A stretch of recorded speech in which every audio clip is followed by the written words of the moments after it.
So, with my favorite holiday, Halloween, coming up, I've become increasingly excited for my favorite spooky activity. And no, it's not carving pumpkins or scaring children. However, you all know, I love to do that too. No, what I'm going to be talking about here today are horror movies. So even if you're not a horror fanatic such as myself, you're probably able to recognize a few familiar faces up here. Maybe Jason Voorhees or the Babadook, one of my personal favorites. So as I was making this collage, I kind of ironically realized, well, I wanted to watch more horror movies. So I called up one of my friends and said, hey, would you maybe want to cast Jigsaw this weekend? And, well, I was rather bluntly shot down with just two simple words: ew and why. And the more I thought about it, she kind of had a point. I mean, why did I want to pay money to feel bad? Is there something wrong with me? Am I broken? Well, maybe, but not because of the horror. I mean, that's just human nature.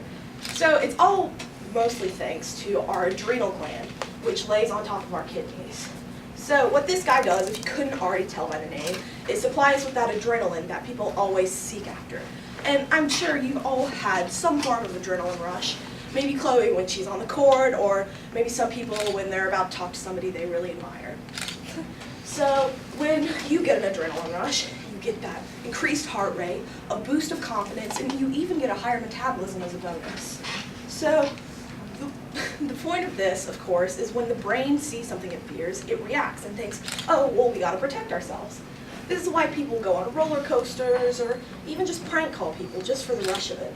The only difference between this, of course, and horror is that, well, horror is safe. And I know it seems a little counterintuitive. I mean, horror and safety can't possibly go together. I mean, being in a horror movie sounds like the least safe thing humanly possible. But that's just it. You're not in it, and it's not real. You get to cheat the system by just sitting down and still getting that adrenaline rush.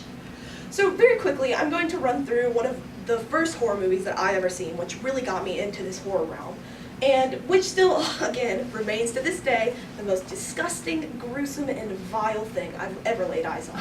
Embarrassingly still, of course, it's my favorite movie of all time. I'm sure a few of you saw this coming, but if you haven't seen the Saw franchise already, I highly recommend it to anybody who's interested. If you're not already familiar with it, it follows the antagonist, John Kramer, or Jigsaw if you will, who's recently diagnosed with a terminal brain tumor. As we watch his life slip away from him, he just falls into madness, watching people waste their lives. So what he does is put people through torturous tasks in which they have to choose whether they live or die. Life doesn't always come without a few minor consequences. Like this girl right here would be sporting what they call the reverse bear trap. It's affixed to her top and bottom jaw and is set to spring apart if not unlocked with a key she has to find in a corpse's stomach. This next girl you're about to see would be swimming through used hospital syringes in order to, again, find a key in order to find, another way out to get out of the poisonous gas-filled chamber she'd happen to be in.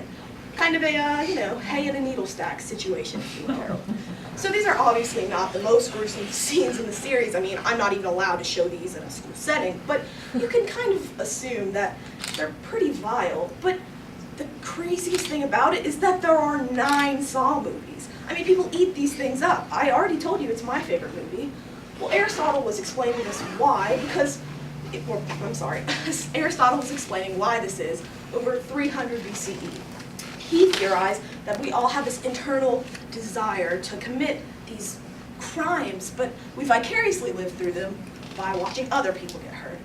Now, he was right, but to an extent. I mean, we're not all psychopathic murderers, hopefully, but we do all have this morbid curiosity instilled in us. You can even see this back in childhood when something scary comes on and your parents tell you to cover your eyes, you're going to get nightmares, and you put your hands over your eyes, but you always try to peek through your fingers, well knowing you're going to get nightmares. So this is the exact same reason why people love to watch horror. They want to see how far the human body can be stretched. They want to see how the blood is going to run up the stairs and not out the door. It happens every time. And they still want to see it. It's that curiosity that just keeps us loaded. And I'm sure some of you still are not convinced, and that's okay. You don't have to like horror. You don't have to be like the 36% of the population who does like it, which, mind you, is over a fourth. But anyways, you don't have to like it, and that's okay. But just try not to alienate the people who do. If anything, it just makes them more human than the rest of us. Thanks so much for listening.